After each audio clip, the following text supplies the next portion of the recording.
Bismillahirrahmanirrahim. Assalamualaikum warahmatullahi wabarakatuh. Saya Sally Maulani Kusumah dengan NIM akhir 33. Di sini saya akan menjelaskan beberapa metode klasifikasi dari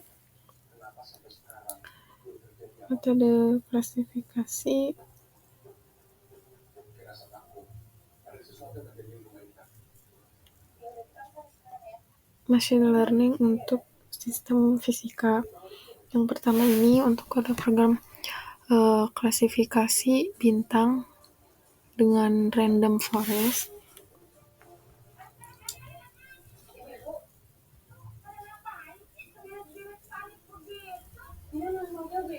Yang pertama itu di sini digunakan beberapa library yang dibutuhkan.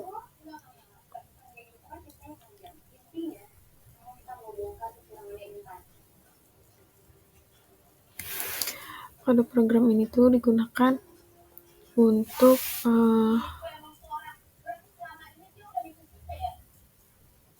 mempelajari metode klasifikasi bintang berdasarkan spektrum dan suhu dengan menggunakan machine learning. Yang ini tuh untuk memberikan pendekatan otomatis untuk membedakan kelas spektral dengan akurasi yang tinggi. Di sini tuh diimplementasikan model dari machine learning dengan memerlukan dataset yang memuat temperatur atau suhu permukaan bintang dalam Kelvin, luminosity itu luminositas relatif terhadap matahari, dan spektrum kelas ini kelas spektral dari bintangnya. Ada kelas O, B, A, F, G, dan K. Dengan O-nya itu sangat panas, B-nya biru terang, A-nya putih, F-nya putih kekuningan, G-nya kuning seperti matahari, dan K-nya itu orange dengan berbagai macam suhunya.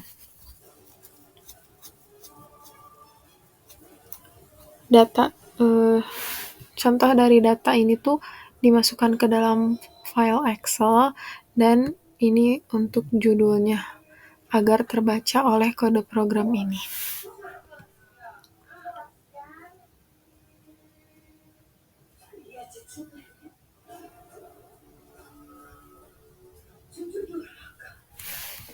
Maka jika kita running untuk bagian ini,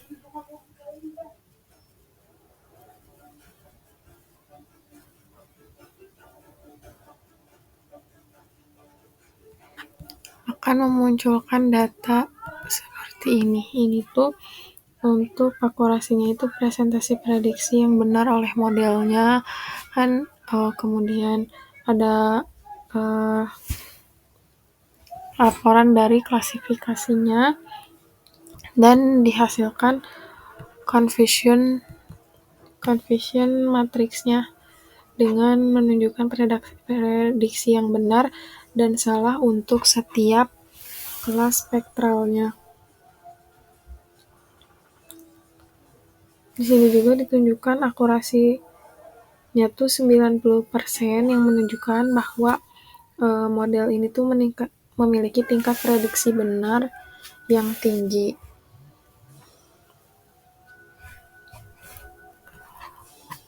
Jika setelah memunculkan ini akan muncul visualisasi klasifikasi dari bintangnya berdasarkan suhu dan luminositasnya.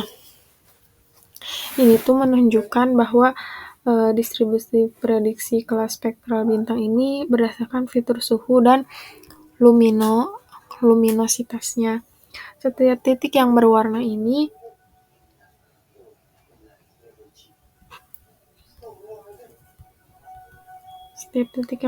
ini tuh memperlihatkan bahwa model mampu memisahkan sebagian besar kelas dengan baik.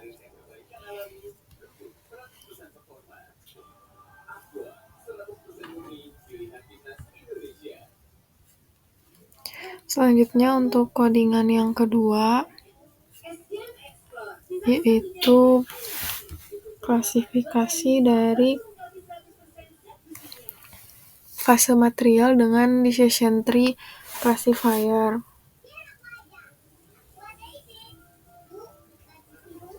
Ini tuh digunakan untuk mengidentifikasi fase material berdasarkan sifat termodinamikanya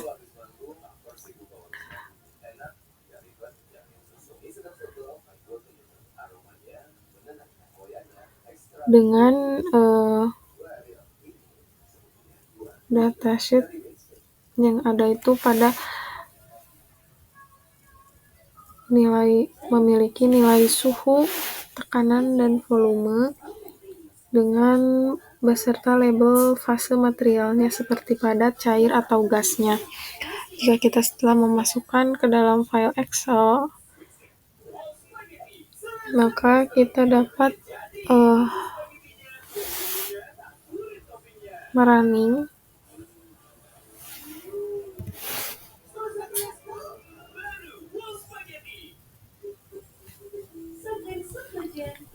ini untuk sampel datanya memunculkan seperti ini, di mana akurasi dari presentasi prediksinya itu benar oleh model, kemudian dengan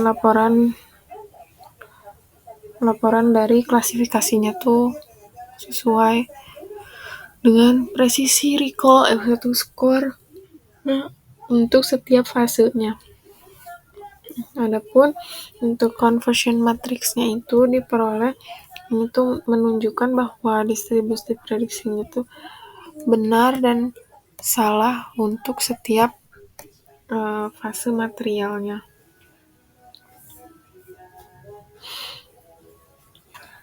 Pada matriks ini tuh, conversion matrix ini tuh menunjukkan tidak ada kesalahan pada klasifikasinya. Dan ini tuh untuk visualisasi hasil dari klasifikasinya. Ini tuh menunjukkan bahwa pohon keputusan ini tuh membagi dua berdasarkan fitur-fitur termodinamika. Ada padat, cair, gas,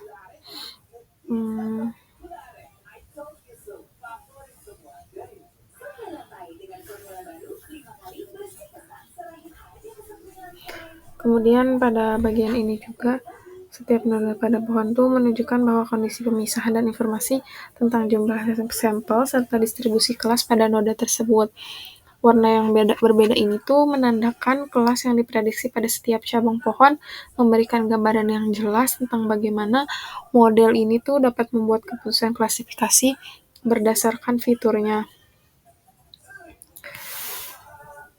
Kemudian untuk kode program yang selanjutnya itu ada di yang ketiga itu ada klasifikasi gelombang gravitasi dengan Kenneres Neighbor atau KNN. Pada bagian ini tuh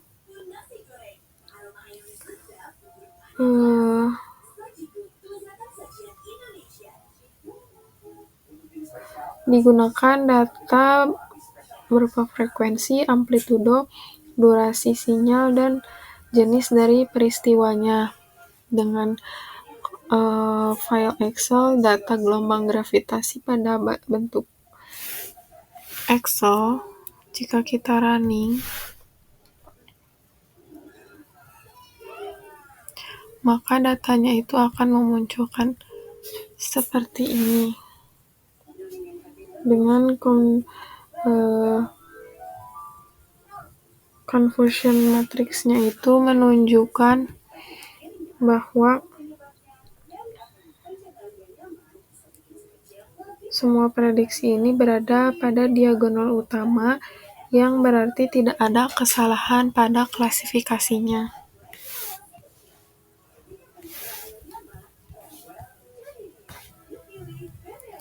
Selanjutnya untuk yang keempat itu ada pada program Python untuk deteksi anomali untuk partikel baru. Pada bagian ini tuh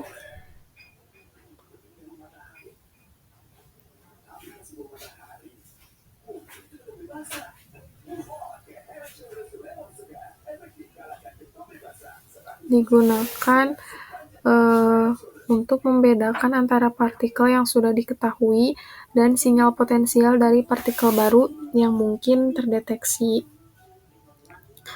Pada bagian ini juga diperlukan data berupa transverse momentum, invarian massa. Transverse momentum itu momentum dalam arah tegak lurus terhadap sumbu tabrakan. Kemudian invarian massa itu massa yang dihitung dari hasil tabrakan. Kemudian ada sudut peluruhan, itu sudut antara partikel dan sumbu yang tabrakan. Sudut azimut ini sudut yang menunjukkan arah partikel dalam bidang horizontal. Energi total ini energi total yang terdeteksi dan label atau kategorinya dikenali atau anomali. Selanjutnya dihasilkan jika kita running ini untuk bagian datanya, dan untuk confusion matrixnya itu menunjukkan mayoritas prediksinya itu benar berada pada diagonal utama, menunjukkan bahwa model bekerja dengan baik dan dapat membedakan sinyal anomali dan partikel yang sudah dikenali. Dan ini deteksi dari visualisasi data anomali dalam eksperimennya.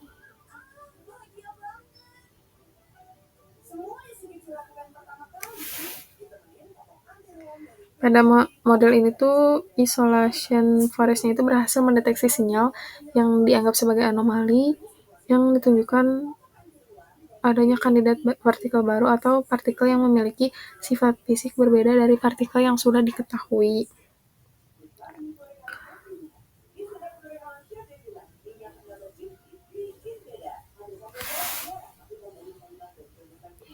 Adapun kelebihannya dari deteksi otomatis ini tuh dengan menggunakan machine learning ini tuh proses pencarian partikel baru itu akan lebih cepat dan efisien.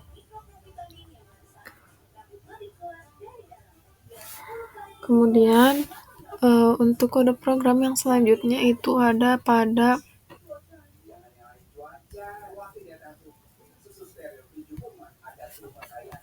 program Python untuk klasifikasi dark matter. Ini tuh digunakan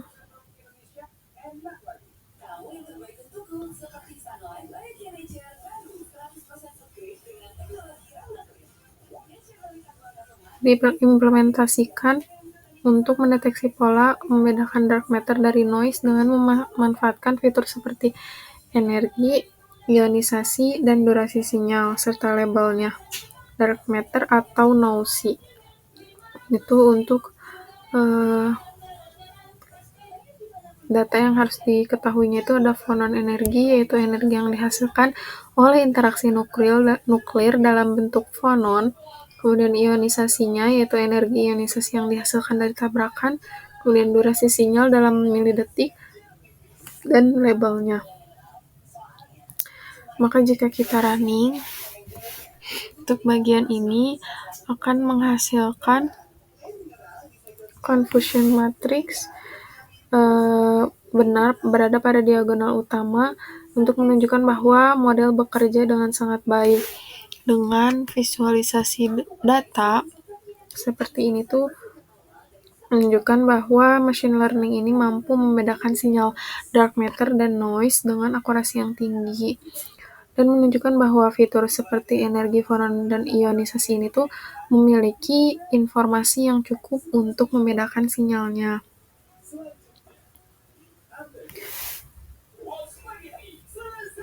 Selanjutnya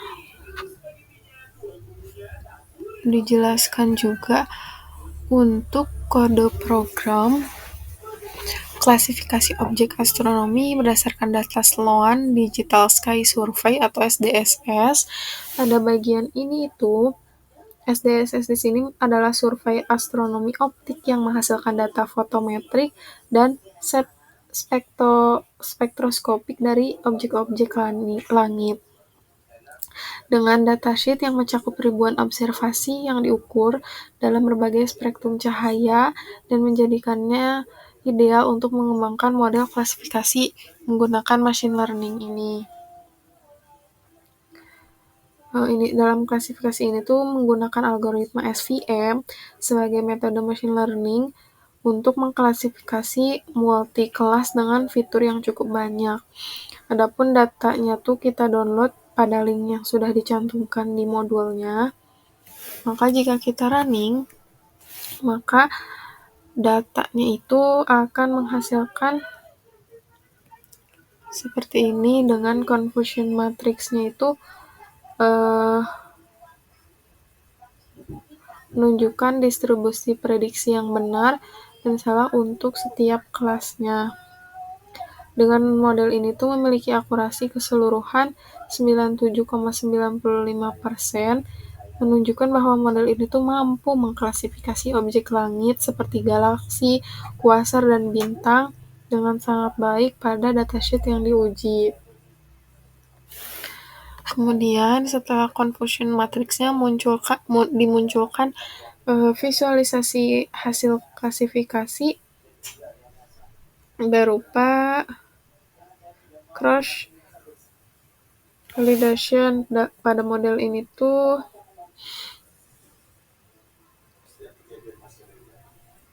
digunakan sebanyak 5 kali lipat untuk menunjukkan skor akurasi yang tinggi pada setiap fold-nya. Dengan rata-rata akurasi cross validation ini 98,21 yang menunjukkan bahwa konsisten dan kuat dalam mengklasifikasi data untuk pengamatan ruang angkasa. Setelah itu dihasilkan juga visualisasi dengan PCA. Dengan menggunakan PCA ini tuh untuk mereduksi dimensi data menjadi 2 komponen utama sehingga memungkinkan visualisasi perbedaan antara kelas bintang, galaksi, dan kuarsa dalam ruang 2 dimensi gitu. Selanjutnya yaitu untuk massa elektron, prediksi massa elektron dari CERN Electron Collision Data. Pada bagian ini juga didownload pada link yang sudah dicantumkan. Ini tuh menggunakan data tumbukan partikel dari CERN yang mengandung informasi 2 elektron untuk memodelkan dan memprediksi massa invarian 2 elektron berdasarkan karakteristik energi, momentum, dan sudut merekanya. Maka setelah di running,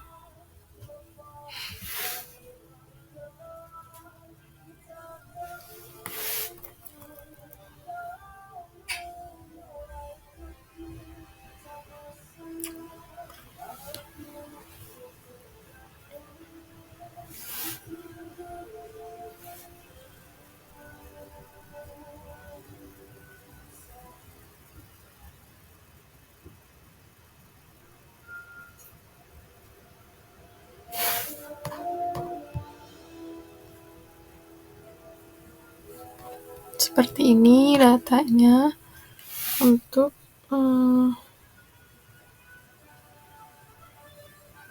visualisasi hasil dari prediksinya.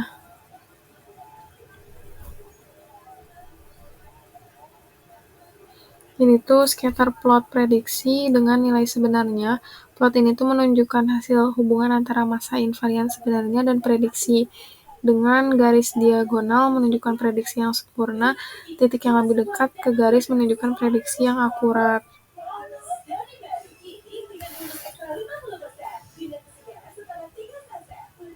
Dan ditunjukkan juga distribusi error untuk prediksinya dengan histogram dari error prediksi, yaitu selisih antara nilai sebenarnya dan prediksi yang membantu mengidentifikasi bias antara pola error dalam modelnya.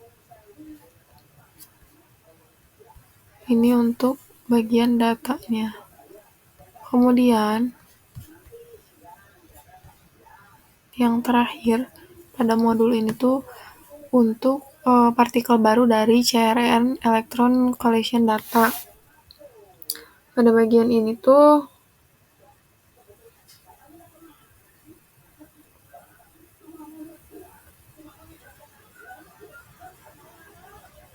dirancang untuk mendeteksi outlier atau data yang jauh berbeda dari distribusi normalnya. Sama di sini tuh menggunakan link untuk mendownload datanya untuk mengidentifikasi peristiwa-peristiwa yang berbeda atau jarang yang mungkin menunjukkan keberadaan partikel baru atau fenomena yang belum diketahui. Jika kita running pada kode program yang ini, akan memunculkan distribusi skor anomalinya seperti ini. Ini tuh histogram skornya itu memberikan pemahaman tentang bagaimana model mendistribusikan skor untuk menentukan anomali. Dengan titik data skor yang lebih rendah dianggap lebih anomali.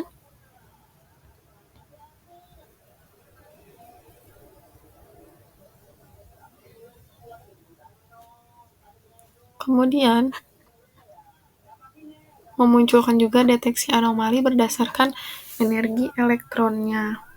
Untuk scatter plot ini tuh antara energi elektron 1 dan 2 ini menunjukkan distribusi titik anomali dibandingkan dengan titik normalnya, yang membantu kita untuk memahami pola anomali secara visualnya. Di sini juga menggunakan isolation forest untuk mendeteksi anomali dalam data tumbukan elektronnya, menunjukkan hasil yang menjanjikan dalam pencarian partikel barunya. Mungkin untuk modul 1 sekian. Wassalamualaikum warahmatullahi wabarakatuh.